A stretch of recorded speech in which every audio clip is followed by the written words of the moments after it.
Hello, Culture Matters Podcast. We're back again with more culture content. Follow me, Jay Doran _ the Culture Man on Instagram for clips on business, leadership, life, culture, so much more. I want to talk about uh, this idea that 30% of employees feel connected to their company's culture. That's our topic for today. Only 30% of employees. Some, statistic that we found 30% of employees, what does that mean? Is that good? Is that bad? Um, First, I want to bring up this. You may not be familiar with Price's Law. Uh, so Lisa Price, I believe I'm saying his first name correctly, statistician or theorist. And this law states that however many people in a group, so let's say it's a company with 100 employees, the square root the square root of the amount of people will produce roughly 50% of the results. So if it's 100 people, uh, for the math people, I think square root is whatever times itself. Let's say what is so that'd be 10. What is a square root? And why am I going in this direction? Uh, what is the square root? A factor of a number that, when multiplied by itself, gives the original number. Yeah, okay, I was right. So, for example, if there's 50 employees, what is that? 7.33. 7 times 7 is 49. And then point, it doesn't matter. But let's say it's seven. So seven of the 50 employees would be 50% of the output of the energy output. The reason, like, there's this, and this is like tested. It's that's the argument, is like this could be a great heuristic for any business owners listening to this, team leaders, sales leaders. 50% of the output is going to come from the square root of however many people. What does this have to do with this idea of 30% of employees feel connected to a company's culture? If that's good, if that's bad. Where I'm going with this is that the connection, we want that 50% of the results, it's coming from the square root of the growth of the gross amount of people. Those people will feel connected to the organization in proportion. This is me saying this now, in proportion to the authorities above them, how connected they are to the organization. So, like, if you want your people to be more connected to the organization, you're the founder listening to this right now, or you're the CEO, or maybe you're not. Maybe you're listening to this because you're not the founder, you're not the CEO. You actually resent them, or you're not on the same page as them. You're looking for answers. They aren't, they're not who they once were to you. You're looking for the answers. Like, well, maybe they're not connected to the organization at the level that they once were. Or maybe you're that founder and you're feeling that your team isn't as connected. Well, maybe you aren't as connected to the organization as you once were. If we want to increase the connection of the people relative to the organization's management has to be connected to the organization. And when a small business grows, it everything changes. People put themselves out of job descriptions, and founders don't know how to write their new job descriptions.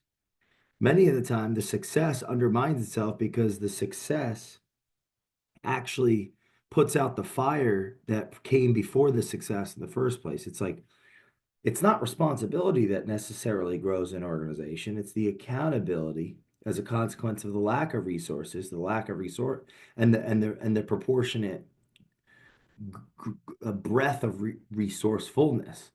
People need, like, often the founder psychology needs pressure, needs that push, needs things not to be going well, to move into action, to move into an aim, a goal,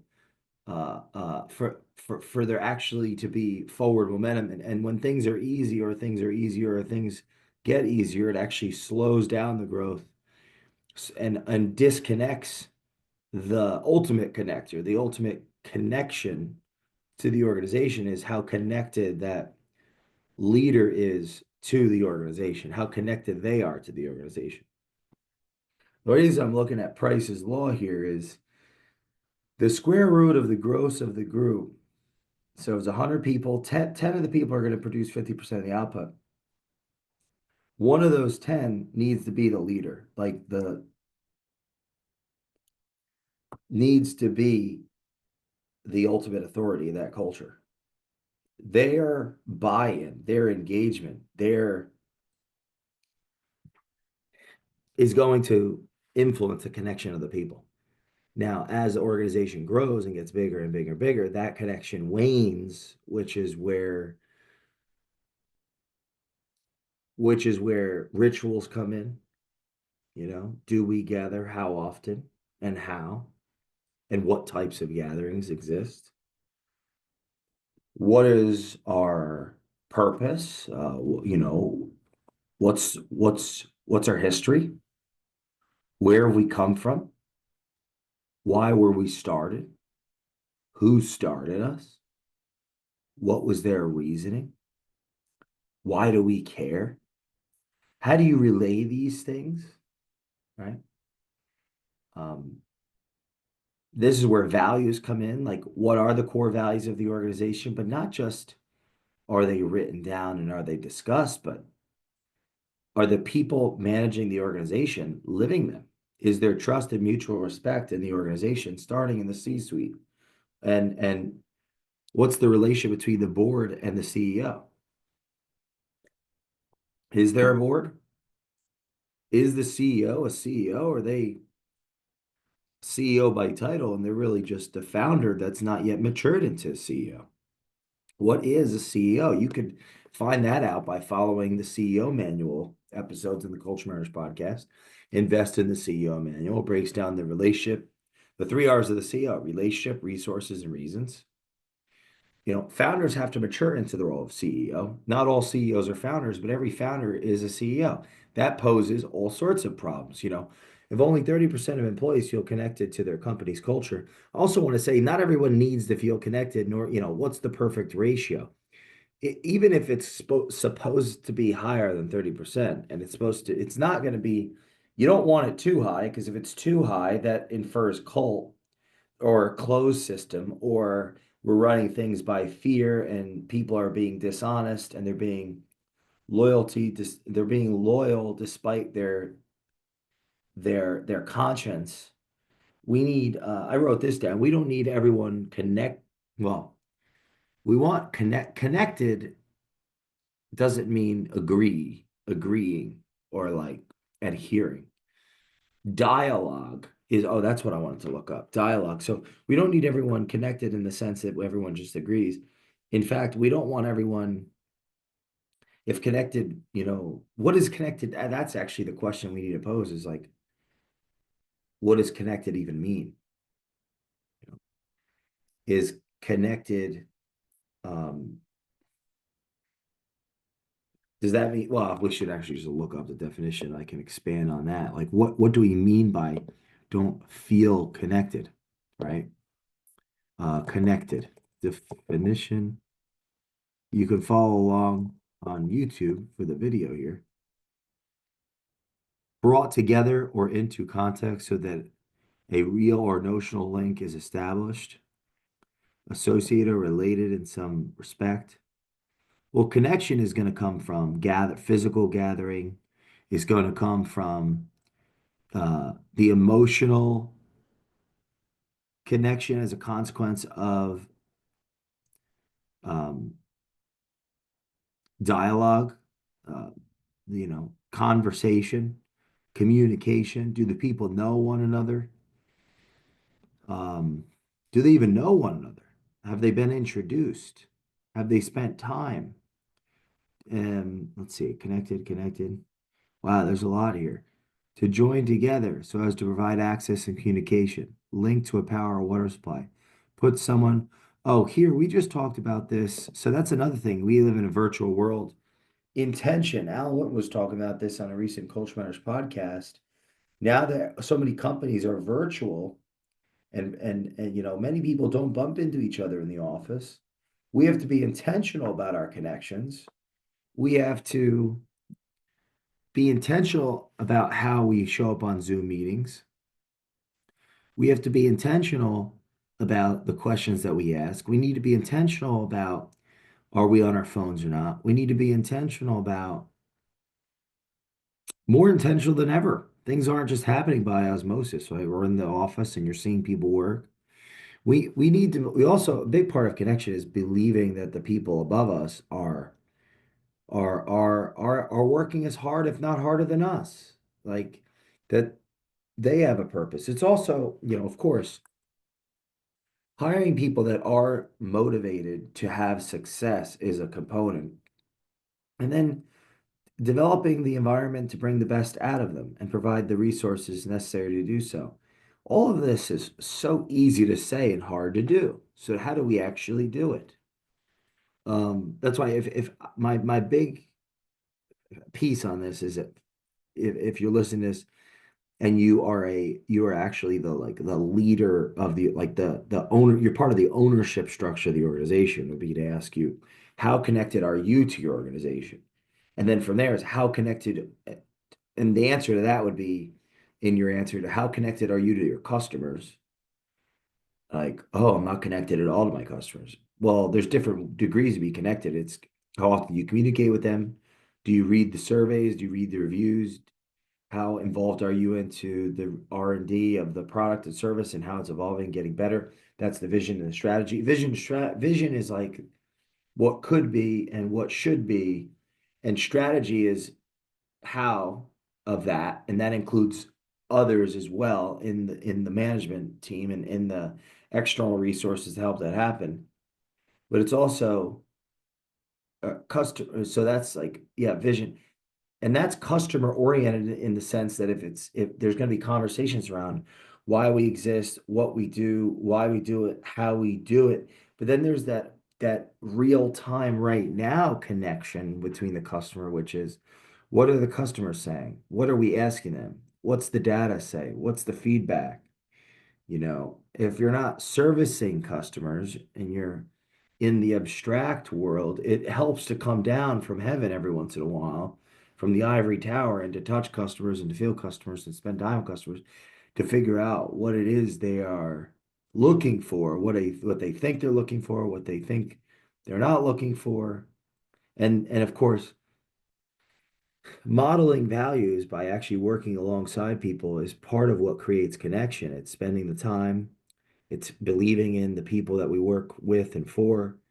And that's the environment's changing as our world becomes more virtually connected. It becomes physically disconnected at a higher rate, which takes more intention to get people together. And that's I think when a company's small and it's overly focused on the customers, as it should be, right? The Peter Drucker, the purpose of a business, create a customer and keep it. People that the team is small, they can see the buy-in from ownership, they can see the purpose just in the energy, they can feel it. Of course, they also have to, like, the business has to align with each hire's personal wants, desires, goals, skills, competencies, and um for it to really make sense to be a part of their future and a part of their career planning. I mean, you want people to look at something 10 years ahead, not just, a means to an end. Um,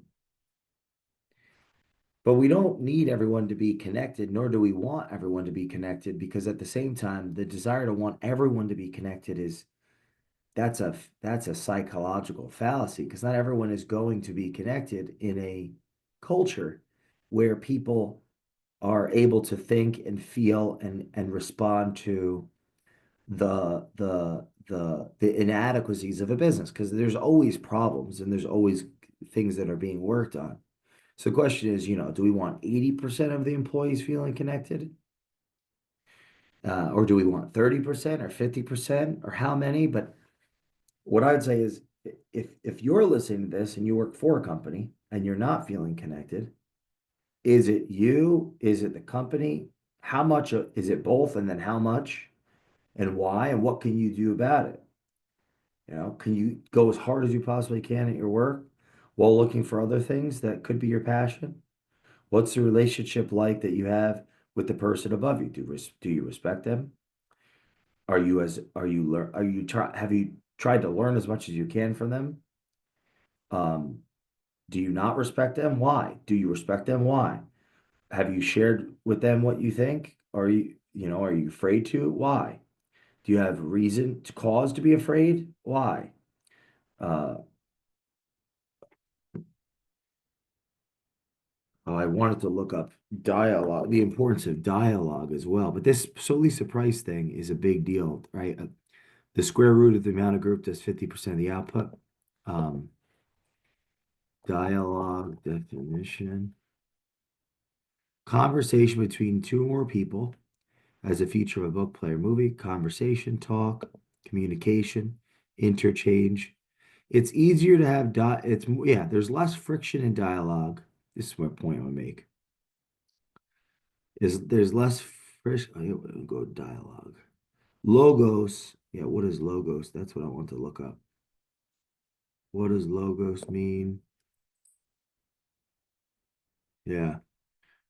Logos means the word of God or principle of divine reason and creative order, identified in Gospel of John with the second person of the Trinity. Oh, wow. Yeah, they appeal to logic. Okay. Logos, or they appeal to logic to appeal to the audience. So, yeah, dialogue is the logic between two people, the conversation. And having open and free dialogue will come as a consequence of connection, getting people together physically, virtually with intention.